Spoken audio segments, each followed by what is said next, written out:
Good morning, everyone. It's Yvonne here to do What's Cracking reading. Apologies for yesterday, visitors till late in the day, and I just couldn't get the time around to do what I needed to do around work.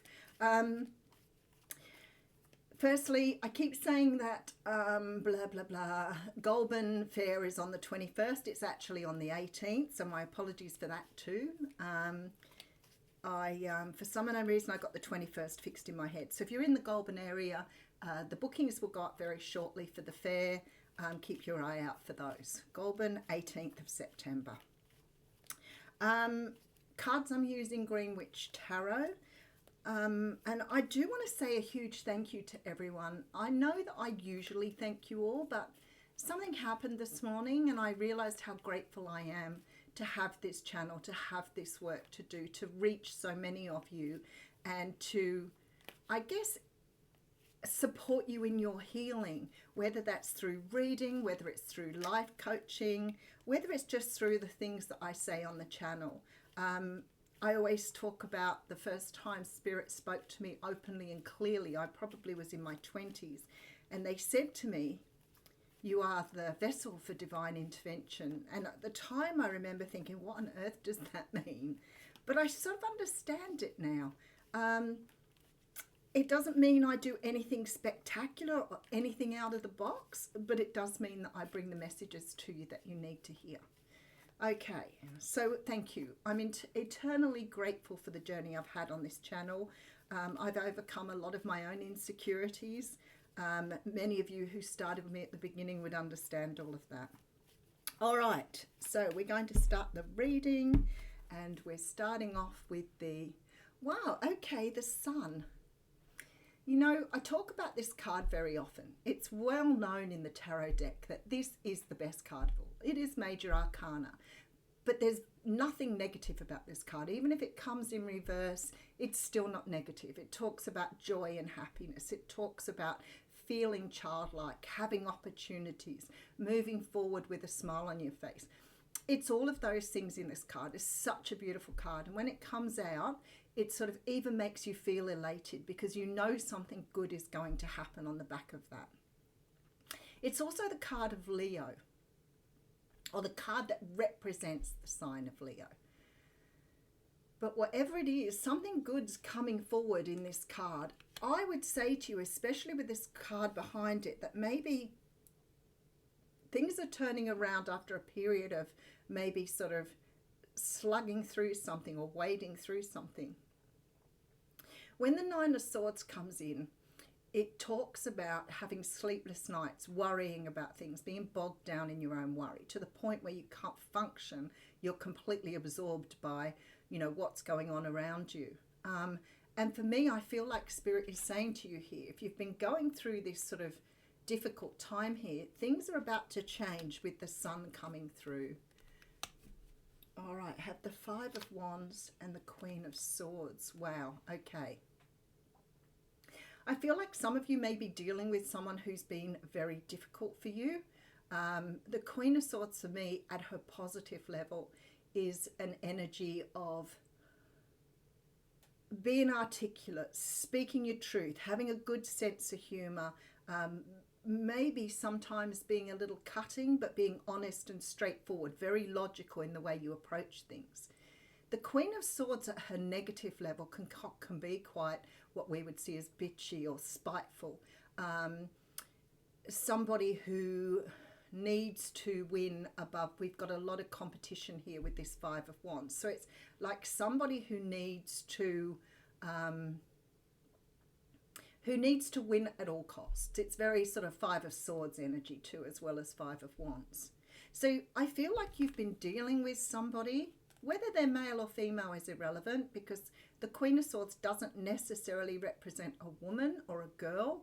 It does represent the feminine aspects of us. And let's face it, you know, people can be more masculine or more feminine in their energies as what this Queen of Swords is feeling. So I feel like somehow you've been dealing with someone who's been a bit bitter or nasty. And I feel like here that the universe is saying to you, just hold out here, because even though you've been through this sort of dark, difficult time, things are starting to look up. Don't slip into this lack mentality. Don't slip into that victim sort of mindset. We often do. We often do. When things get really difficult for us, we often think it's about us. We think it's what we've done or what we've represented. And you've got to keep that in perspective. If somebody's being spiteful, nasty, competitive, harsh, whatever they're being towards you, remember that's their energy, not yours. So I feel like here something may turn around for you in this. If I'm speaking to you, I feel like maybe this is going to heal you in some way, because whatever's been happening here is sort of putting you in a different direction. You're sort of starting to understand. One of the things I learned about competition, people being competitive, is if you're finding people are being competitive with you, or mean or nasty towards you, it's usually because of their own self-esteem. They're not able to understand the differences between you, and they may see you as being different or even better than them. It's a very internal thing. So if you're dealing with somebody like that, I would say to you, and I know this is hard, but deal with it with compassion, because actually that person is probably suffering from low self-esteem, low mindset, low confidence, and they see you as having those things. So that makes them feel even less positive about themselves.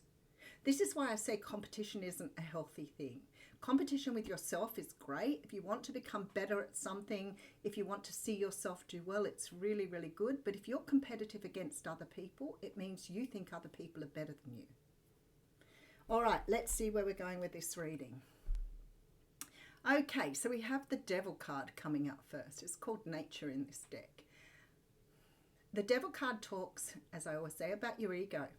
It talks about those things you have learned from a very young age that have stuck with you, that you live by. Somebody once asked me about emotion, and I said that emotion is an ego response. Feelings aren't. Feelings are what you own if you are feeling things, not thinking your feelings. But a lot of us stay out of our feelings because of our own fears. So we think our emotions. And what happens when we think our emotions, we can overreact to things. We can become very emotional over the simplest of things. I always think that straw that broke the camel's back, like that outburst. I feel like here you're having to deal with some sort of ego effect. So it's probably, if somebody's giving you a hard time being spiteful or mean, it's probably going to help you to understand that is hurting you because of your ego. But it's also about their ego as well. So maybe that's what you're learning in this situation. Okay, so we have the Four of Cups, the Knight of Swords, and the Ten of Swords. There is some sort of truth being delivered to you here. Some sort of truth, and I would say again that you're getting these messages downloaded. There is something here that is making you see something for what it is. Whereas before, perhaps you were either being taken in by this energy or not really understanding why this was occurring. I really like the fact that the Devil card in this is called Nature. Because we always talk about nature and nurture. The things we've learned along the way, which have been part of our growth, that don't always serve us. So sometimes we can encounter things that are very challenging for us because we have a different sort of mindset. And that sort of starts sliding over into self-righteousness, really. Thinking that your way is best, you are the best. Even if you're not doing it for your own betterment, you may still have the attitude that the way you think about things is the right way. So if you think that you have to compete for everything, you may innately think from being told as a child that life is about competition. Maybe your parents didn't actually teach you that, but they may have shown you that, which makes you feel you're always competing against other people. But ask yourself, why are you doing that? Why are you competing with others? because you've been taught to be that way. And what happens here is this energy that you've become dissatisfied with things through this sort of working through the world in this way. If you find other people compete with you, it's because they have a low self-esteem. If you're competing with other people, it may be about your own self-esteem and not feeling good enough and having to prove yourself or having to show people that you're better. I always find with this, the best thing to do if somebody's competing with you is to either, if you're close enough to them, is let them know that they don't have to compete with you, or just ignore the behaviors. Because if you respond to that, you are giving them the argument and the competition that they're trying to draw from you. Oh, Six of Pentacles coming through with the Temperance card. Yep. And the Lovers card. I feel like for some of you, you may be in a relationship where this is happening. Capricorn, Sagittarius and Gemini energy coming through in this reading. I feel like here with this Six of Pentacles, there is an energy that you want to have an equal relationship with somebody, but maybe they're being competitive, spiteful, difficult to deal with. And I guess what Spirit is saying here ultimately is you need to find the balance within yourself before you can move forward. And that is a choice you make. It's about becoming the observer, seeing things for what they are, but actually being really conscious of the way you're responding to things or the way other people respond to you. I sort of want to share something with you. I remember somebody saying to me once upon a time, and it was a relative, that I always thought that I was better than them. And I think I might have used this example before, and I find it's a really good example for people to understand something. And I came away from that feeling so distraught and so hurt by the fact that anybody would think I was better than them. I suffered so badly with low self-esteem. I suffered so badly with lack of confidence. And to hear that coming from somebody hurt very, very badly. And being the person I am, and as many of you know, that I will have a look, I will say to myself, what is it then I need to heal? What is it going on inside me in my body that I'm so emotional and hurt and distressed by this? What do I need to get to? What do I need to work with to understand why that has hurt me so deeply? Because I've never ever thought I was better than anybody. I am completely and utterly a non-judgmental person. I don't really understand a lot of things that go on in the world. I guess you can take that with a grain of salt. If you don't believe me, that's fine too. But I'm a completely and utterly an honest person. So when somebody says that to you, or somebody says something degrading or distressing for you, you have to ask yourself, why am I feeling this way? Which is where I went with that. And then it took me a little while to sort of find the information and watching YouTube and reading some books and trying to understand my place in that. And it came about that people say that to you because they don't feel good enough for you. And then I felt sad. I felt really sad. I thought, I certainly wouldn't judge you on that. You're judging me and saying, I think that I'm better than everybody else, which is not true. So why have you put yourself in that position? And then it started to occur to me when reading that it was actually them saying, I don't feel good enough for you. So I started to look at it with a much more compassionate approach then. I took the victim mentality out of it. I started to understand it wasn't about me. It was about the other person saying, I don't feel good enough for you. So that put sort of another shoe on my foot. And I started to see things in a very, very different way. And I feel like here, this is what Spirit is saying here. It's about you understanding how to be equal and balanced in this situation. Not to take it personally, but to understand why people are saying that to you. You may possess something that the other person is wanting for themselves or has never achieved it, but it could also be very subconscious for them. They may not realize that they're doing what they're doing. All they want to do is sort of rip you down and make you feel uncomfortable. And that's what's going on here. So I feel really that the main thing here, look, you're doing a lot of looking at this. So whatever's happening here, you are seeking out answers to this. Some of you may feel that you need to speak to somebody. Some of you may have a counselor, a psychologist you go and talk to. But I feel like something has stabbed you really deeply here that perhaps you weren't deserving of, or perhaps you weren't really, I almost want to say, you weren't the object of this person's anger. This person was obviously hurt and angry at something, but I feel like somehow or another you've been the bearer of that. So there's a definite energy here of stepping into your own confidence. There's change coming as a result of this. I might just put a few more cards on this. Let's have a look and see what's going on. So the sun is coming out after a very difficult time. I feel like somehow or another there's been a lot of conflict around a person. This could have been around yourself, but it really feels to me with this Eight of Swords that whatever it is, you've taken it personally and you may be questioning your own integrity or what you've done. Can I say to you, for the most part, the people who get hurt are the ones who are doing the right thing, or the ones that are sensitive, empathic, or very giving and caring. And that's why you feel like you're being targeted here. But there's change coming here. And I feel like this was perhaps something that you've needed to get you back into your own energy, back into your own truth, because the truth is standing out here. And there's a completion of a cycle. So if this has been your karma, if this has been something you've been working through, things are about to change quite dramatically. Look at that, Queen of Pentacles with the Green Man. All right, so what an Ace of Pentacles. I love it. So what I see here is taking on the energy of the Queen of Pentacles, staying grounded, staying focused in your own energy, staying really true to who you are, being very earthy, grounded, like I said, getting out of your body, get out of your head and into your body, and being sort of centralized. The Green Man tells me there's a brand new beginning here with the Ace of Pentacles.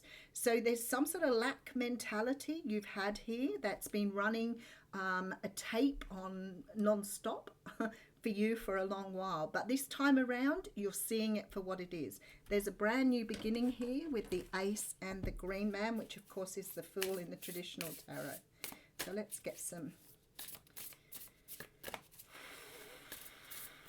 You don't have to compete with anyone. You are who you are. And if you feel like you need to compete, ask yourself why you are feeling that way. All right. Sacred contract. Well, there you go. The card of the covenant. All right. That's card number 7. If any of you have dealt with narcissistic people, you will understand how narcissistic people have to put you down to feel better about themselves. Look, sometimes it may be, ignorance, or not having an education, or not having anybody around to challenge you. But sometimes people seem to think that's how the world works. They want to strip people down. We see it more and more as our world evolves, how people want to make you feel bad about who you are, your choices. So here we have sacred contract. This is about commitment, sacred contract, and the greater good. You're being invited now by the universe to enter into a sacred contract. The covenant card may also be a call to recognize that an ancient agreement you made with spirit needs to be renewed or cancelled and torn up.